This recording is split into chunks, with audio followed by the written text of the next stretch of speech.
أول دوت كوم حجز الفنادق. لو مهتم بالجديد والمفيد في عالم التطبيقات اشترك في قناتي وأنا هقولك وظيفة كل تطبيق مزايا وعيوب.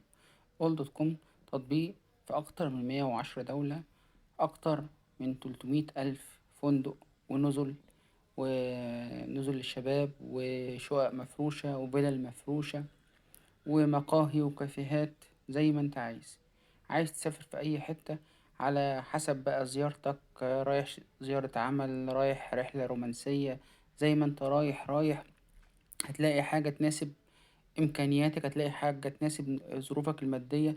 تقدر تقعد مع حد، تقدر تقعد لوحدك، تقدر تقعد في فندق 7 نجوم 5 نجوم زي ما انت عايز.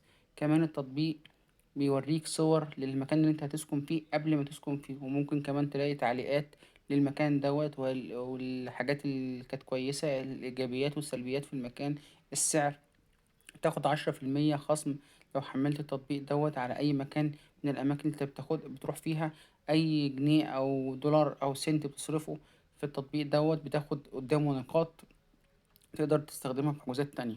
لو ما كنتش تعرف التطبيق، تطبيق محمله 5 مليون مستخدم، تقييماته كويسة جدا.